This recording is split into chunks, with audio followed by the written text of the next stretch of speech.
Hello dear students, welcome to our another video of HSLC 2023. So students, आज के इस video में हम हमारे फिफ्थ चैप्टर के बारे में डिस्कस करने वाले हैं जो कि है एरिथमेटिक प्रोग्रेशन। तो एरिथमेटिक प्रोग्रेशन में जाने से पहले हम सबको इसका डेफिनेशन पता होना चाहिए, ऑब्वियस सी बात है। तो एरिथमेटिक प्रोग्रेशन क्या है? तो arithmetic progression is nothing but a sequence. Sequence किस चीज़ का? सीक्वेंस ऑफ नंबर्स, ठीक है, in which the difference between two consecutive number is always a constant value. Okay, मतलब अगर हम किसी भी एक सीक्वेंस का दो वैल्यू लेते हैं, मतलब दो कंसेक्यूटिव नंबर्स लेते हैं, उनका डिफरेंस करते हैं, ठीक है, जो वैल्यू आएगा, ठीक उसके बाद के जो नंबर्स लेंगे और उन दोनों का जब डिफरेंस करेंगे तो उन दो मतलब वैल्यू जो आएगा वो सेम आएगा, ठीक है। इस डिफिनेशन का मतलब ये है। ओके, फिर आता है हमारा जो नेक्स्ट है वो है एक एरिथमेटिक प्रोग्रेशन में जो टर्म्स होते हैं, जो नोटेशन होता है वो कैसा होता है, ठीक है। तो एरिथमेटिक प्रोग्रेशन का जो फर्स्ट टर्म होता है, जो पहला नंबर होता है, ठीक है, फर्स्ट एलिमेंट या बोलो फर्स्ट टर्म, उसको हम कैसे डिनोट करते हैं? ए से। ए से मतलब अल्फ़ाबेट ए से। ओके, फर्स्ट टर्म को हम कैसे लिखते हैं? हमारे अल्फ़ाबेट ए से। ओके, फिर आता है हमारा कॉमन डिफरेंस। कॉमन डिफरेंस, इसको हम शॉर्ट फॉर्म में CD भी लिख सकते हैं। इसको हम डिनोट करते हैं स्मॉल ऑफ डी से, स्मॉल लेटर डी से। ओके, फिर आता है हमारा लास्ट टर्म।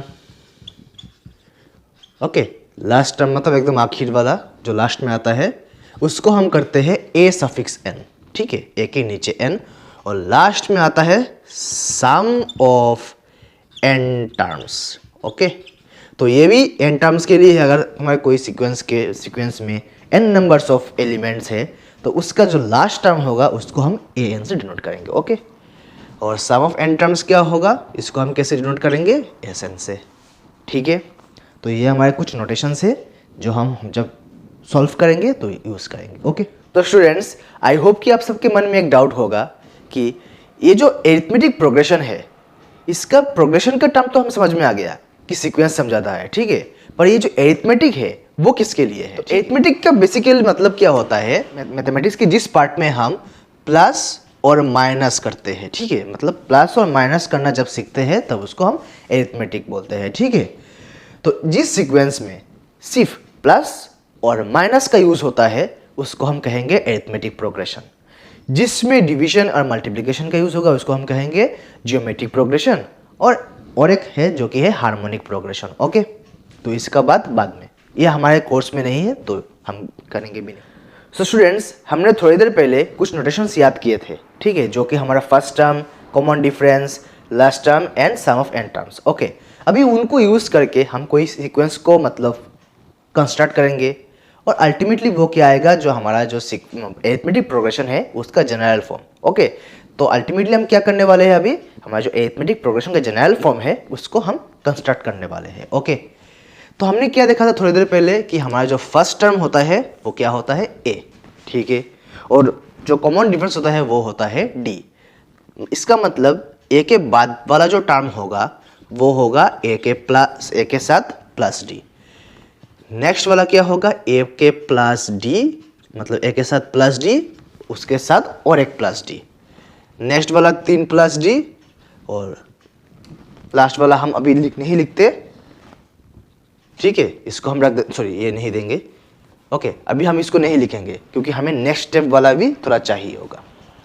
तो ये वाला हमारा A है, फिर यहाँ पे क्या आएगा? A प्लस D, फिर A प्लस 2D, फिर A plus 3D plus dot dot dot. अभी बताओ कि लास्ट में जो आएगा वो क्या होगा? अच्छा, A तो कॉमन होगा, प्लस भी कॉमन होगा, ठीक है, D भी कॉमन होगा, D नहीं लिखेंगे। अभी अगर मैं आप लोगों को बताऊं कि ये जो A शुरू हुआ है वो ऐसा होगा, तो मैंने कोई गलत लिखा है? नहीं, क्योंकि 1 प्लस 0 और सिंपल A का मतलब एक ही है। ओके, अभी देखो तो ये कुछ मैच हो रहा है क्या? A plus 0 into d. Okay, A plus 0 into D, A plus 1 into D, A plus 2 into D, A plus 3 into D, dot dot dot. हमारे सीक्वेंस में कितने टर्म्स होते हैं? n terms. ऑलवेज याद रखना कि हम फाइनाइट सीक्वेंस के लिए करेंगे तो हमारा जो सीक्वेंस में लास्ट टर्म होगा वो हमेशा n से होगा, ठीक है, मतलब n तक हमें काउंटिंग करना है। पर ये शुरू कहाँ से हुआ है? ये शुरू हुआ है 0 से। ओके, तो एक एग्जांपल देख लो, 0 1 2 अप टू 9 कितने नंबर्स होते हैं? काउंट करो तो देखो तो कितना होता है? 10 होंगे, ठीक है। 0 से 9 तक 10 नंबर्स, पर 10 तो यहाँ पे है ही नहीं, ठीक है ना। पर इसका मतलब क्या है? हमें काउंट करके जितना मिला है वो नंबर है ही नहीं, उससे एक कम है, ठीक है। तो इसका मतलब क्या है? हमारा जो सीक्वेंस का सम होगा वो कहाँ तक जाएगा? n, पर शुरू कहाँ से हुआ है? 0 से, तो ख़त्म कहाँ पे होगा? n-1 और d तो कॉमन है ही, ठीक है। तो n-1 इंटू डी होगा इसका इस पूरे प्रोग्रेशन या फिर मान लो पूरे सीक्वेंस का लास्ट टर्म। ओके, तो अभी हमारा जो लास्ट टर्म का जो फॉर्मूला है वो मिल चुका है हमें, और लास्ट टर्म का नोटेशन क्या था? a सफिक्स n, ठीक है। तो इसका फॉर्मूला क्या है? a plus n-1 into D. तो यहाँ से हमारा ये वाला फॉर्मूला आया है कि एक सीक्वेंस का जो लास्ट टर्म है उसको हम कैसे एक्सप्रेस करेंगे? a suffix n equal to a plus n-1 into d. Okay, अभी मान लो इसी सीक्वेंस का हमें सम ऑफ n टर्म्स निकालना है, उसको कैसे निकालेंगे? तो इस पूरे सीक्वेंस का n टर्म्स तक जो सम आएगा वो क्या है? s suffix n equal to n/2 twice a plus n-1 into d, ठीक है। ये Sn का फॉर्मूला है, मतलब सम ऑफ n टर्म्स। इसको ऐसे ना लिख के हम ऐसे भी लिख सकते हैं, n/2 a plus n-1 into d, ठीक है। ट्वाइस ए को हम a प्लस ए लिख सकते हैं, फिर n/2 a तो हमारा a फर्स्ट टर्म है, a plus n-1 into D क्या है? देखो तो a plus n-1 into D हमारा an है, मतलब लास्ट टर्म है, मतलब a प्लस an। मतलब अगर हम फर्स्ट टर्म और सेकेंड टर्म लास्ट टर्म को प्लस करके n/2 से मल्टीप्लाई करते हैं, n कितना है हमारा? जितने नंबर्स ऑफ टर्म्स होंगे, यहाँ पे अगर हम 10 टर्म्स होंगे तो हम यहाँ पे 10 लिखेंगे और उसके साथ 2 को डिवाइड कर देंगे, ठीक है। तो ये हमारा होगा sum of n numbers in a progression. Okay, तो बच्चों अगर मैं आप लोगों को अभी बोलूँ कि ये जो हमारा चैप्टर 5 है, इसका जो 1 2 और 3 यूनिट है, ठीक है, वो ख़त्म हो चुका है। आप लोग बिलीव करोगे मेरे बात को? नहीं ना, पर मैं दिखाता हूँ। ये वाला था हमारा 5.1, ये वाला था हमारा 5.2 और ये वाला था हमारा 5.3। एक ही बोर्ड में पूरा चैप्टर 5 खत्म। अभी बोलोगे कैसे? देखो, चैप्टर 1 में मतलब 5.1 में इसी फॉर्मूला को यूज़ करके पूरा प्रॉब्लम को हमें सॉल्व करना है, जितने भी प्रॉब्लम्स है। 5.2 में इस फॉर्मूला को यूज़ करके पूरे प्रॉब्लम को सॉल्व करना है, और 5.3 में इस फॉर्मूला को यूज़ करके बाकी प्रॉब्लम को सॉल्व करना है, ठीक है। मैं सबके लिए एक एक क्वेश्चन को करके दिखाऊंगा कि कैसे करते हैं। फिर भी आप लोगों को कोई भी डाउट है तो आप क्या करोगे, मेरे डिस्क्रिप्शन बॉक्स में आप लोगों को मेरे इंस्टाग्राम का लिंक मिल जाएगा, ठीक। आप लोग वहाँ पे जाके मुझे डीएम कर सकते हो कि आप लोगों को कौन सा क्वेश्चन का आंसर चाहिए, ठीक है, मतलब सॉल्यूशन चाहिए। तो मैं ट्राई करूँगा कि नेक्स्ट वाला जो वीडियो है वो चैप्टर 5 के ऊपर भी रखूँ, ठीक है, चैप्टर 5 के ऊपर ही रखूँ, क्योंकि प्रॉब्लम्स बहुत है, इजी है पर प्रॉब्लम्स बहुत है। तो मैंने यहाँ पे एक क्वेश्चन को कंसिडर किया है जो कि है find the value of n if a equal to 10 d equal to 5 and an equal to 95। Okay, अभी यहाँ पे हमें n को निकालना है। तो हमें फॉर्मूला क्या पता है? देखो, we know an equal to a plus n-1 into d. ये फॉर्मूला है, अभी देखा जस्ट, ठीक है। अभी यहाँ पे जिसका वैल्यू दिया गया है उसको प्लॉट कर दो। तो an क्या है हमारे पास? 95, a है 10 प्लस n-1 पता नहीं हमें, और d हमारे पास 5। ओके, अभी देखो ये इसके बीच में प्लस है तो हम इसको इस साइड लाएंगे तो क्या होगा? माइनस होगा। तो 95 माइनस 10 85। Okay, n-1 into 5। अभी देखो 5 इसके साथ मल्टीप्लाई है तो इधर आएगा तो क्या होगा? डिवाइड होगा। Okay, n-1। तो ये क्या होगा देखो, तो अगर 5 से तुम इसको काटोगे तो क्या होगा, 5 1 ज़ा 5 और 3 बचता है 5 7 मतलब 517 मतलब 517 ज़ा हमारे 85।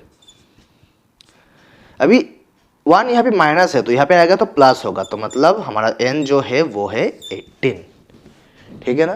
तो हमारा n का वैल्यू आ गया 18। तो एकदम इजी प्रॉब्लम्स है, कुछ प्रॉब्लम्स टफ होंगे आप लोगों के लिए, पर कोई बात नहीं, आप लोग मुझे सजेस्ट कर सकते हो, मैं उसका सेकंड पार्ट बना लूँगा इस वीडियो का, ओके, इस चैप्टर का सेकंड पार्ट बना दूंगा आप लोगों के लिए। अभी हम हमारे नेक्स्ट क्वेश्चन पे जाएंगे, ओके। तो अभी जो हमारा नेक्स्ट क्वेश्चन है वो है find the 20th term of the sequence और या फिर of the arithmetic progression 3 5 7 9 dot dot dot. मतलब इस एरिथमेटिक प्रोग्रेशन या फिर इस सीक्वेंस का हमें 20th टर्म निकालना है, ओके। मतलब 20th हमारा क्या होगा, an, ये हमारा लास्ट टर्म हो जाएगा, उसका वैल्यू हमें फाइंड करना है, ओके। तो पहले तो हमें क्या करना पड़ेगा, हमारा first term and common difference निकालना पड़ेगा। तो देखो यहाँ पे a क्या है, 3 है, ओके। ये तो a निकालना सबसे आसान है। यहाँ पे देखो 5 माइनस 3 कितना होता है, 2, 7 माइनस 5 2, 9 माइनस 7 2, मतलब हमारा जो d है वो है 2, तो हमें d भी मिल गया। अभी 20 टर्म मतलब क्या है, हमारा n 20 है, ठीक है, हमें 20 तक जाना होगा, तो हमारा जो n है वो 20 है, ओके। अभी हमारा फॉर्मूला क्या है, an equal to a plus n minus 1 into t, पर हमें चाहिए कितना, 20, तो हम क्या लिखेंगे यहाँ पे, a 20। तो a का वैल्यू क्या है हमारे पास 3 और n 20 माइनस 1 और d कितना है हमारे पास 2, ओके।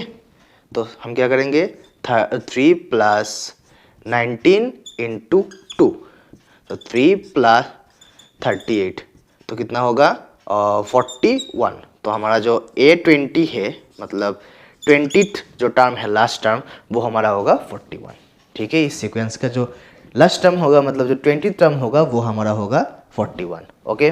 तो अभी एक प्रॉब्लम हम सम के ऊपर भी कर लेते हैं, ठीक है। तो क्वेश्चन क्या है, find the sum of the first 30 multiples of 4। ये थोड़ा बड़ा दिखने में लग रहा है, ठीक है। 30 मल्टीपल्स ऑफ 4 मतलब अगर हमारा 4 से शुरू होगा तो 4 2 ज़ा 8, 4 3 ज़ा 12, 4 4 ज़ा 16 डॉट डॉट डॉट 4 इंटू 30 कितना होता है 120, मतलब लास्ट टर्म हमारा होगा 120। अभी इन सब का हमें सम निकालना है, तो सम का फॉर्मूला क्या था हमारे पास, S N equal to N by 2 twice A plus N minus 1 into T, okay. तो यहाँ पे बहुत सारे बच्चे गलती करते हैं कि जो n का वैल्यू है वो क्या करेंगे, 120 बिठा देंगे जो हमारा लास्ट टर्म है, पर ये हम सम निकाल रहे हैं, ठीक है, हम लास्ट टर्म नहीं निकाले, an नहीं निकाल रहे हैं, ठीक है। तो ये जो n होगा वो क्वेश्चन में जितना देगा, मतलब 30 मल्टीपल्स 20 मल्टीपल्स जो क्वेश्चन में दिया होगा वो बैठेगा, ठीक है। क्योंकि अगर हम 4 से लेके 120 का काउंट करें तो हमारे पास 30 टर्म्स आएंगे, ठीक है, क्योंकि ये 4 का मल्टीपल होके जा रहा है ना। तो ये जो हमारा n होगा वो क्या होगा 30, ठीक है। तो यहाँ पे 30 है तो कहाँ, यहाँ पे भी 30 होगा, ओके, सॉरी यहाँ पे 30 होगा, हाँ 30, 2 a कितना है हमारे पास 4 प्लस यहाँ पे भी 30 माइनस 20, सॉरी 30 माइनस 1, 29 उसके बाद आएगा, ठीक है। और d कितना होगा हमारे पास, 8 से अगर 4 को माइनस करते हैं तो हमारे पास 4 आएगा, ओके। तो इसको अगर काटोगे तो 15 और 4 2 ज़ा 8 प्लस 29 इंटू 4 कितना आएगा, जितना आएगा वो देख लेना, ठीक है, आप लोग कैलकुलेट करके। टेक्निक से मतलब है आंसर आप लोग निकाल लोगे, ठीक है, मैं और बड़ा नहीं कर रहा वीडियो को। तो यहाँ पे हमने सिर्फ 3 प्रॉब्लम्स किए हैं, ठीक है, हमारे जो 3 फॉर्मूलाज है उनको यूज़ करके। बहुत सारे प्रॉब्लम्स है बुक में, उसके बाद एक्स्ट्रा भी क्वेश्चन रहते हैं, तो एक्स्ट्रा आप लोगों को करने की ज़रूरत नहीं है, क्योंकि जो क्वेश्चन आएगा वो एनसीईआरटी बुक से ही आएगा, ठीक है। तो अभी आप लोगों को इतने प्रॉब्लम्स जो है वो आप कैसे सॉल्व करोगे। मान लीजिए आपने ये वाला चैप्टर अभी अभी शुरू किया है, ठीक है, प्रॉब्लम सब में होता है, ठीक है, क्योंकि इसमें आसान से प्रॉब्लम नहीं है, बहुत सारे ट्रिकी क्वेश्चन भी है, बहुत सारे लेंथी क्वेश्चन भी है जो पढ़ के समझ में नहीं आता, ओके। तो आप लोग क्या कर सकते हैं, डिस्क्रिप्शन बॉक्स से मेरा इंस्टाग्राम का लिंक दिया होगा आप लोगों को, ठीक है, आप लोग वहाँ पे मुझे डीएम कर सकते हैं या फोटो खींच के भी दे सकते हो कि सर मुझे इस वाले प्रॉब्लम का सोल्यूशन चाहिए, ठीक है। मैं कुछ दिन वेट करूँगा, अगर एक sufficient amount of question collect हो जाते हैं तो मैं उसका सेकंड पार्ट बनाऊंगा जो चैप्टर 5 के ऊपर ही होगा, ठीक है। तो वो वाला वीडियो आप लोग मिस मत करना, उसमें सिर्फ प्रॉब्लम्स होंगे। ओके, तो बच्चों आज के लिए बस इतना ही। आई होप आप सबको आज का वीडियो अच्छा लगा होगा। अगर अच्छा लगा है तो अपने दोस्तों के साथ शेयर कर देना और इस वीडियो को लाइक करके एक प्यारा सा कमेंट कर देना। तो आज के लिए बस इतना ही। थैंक्स फॉर वॉचिंग एंड हाँ, डीएम करना मत भूलना, ठीक है। इंस्टाग्राम का लिंक आप लोगों को डिस्क्रिप्शन बॉक्स में मिल जाएगा। Thanks for watching, bye bye, thank you.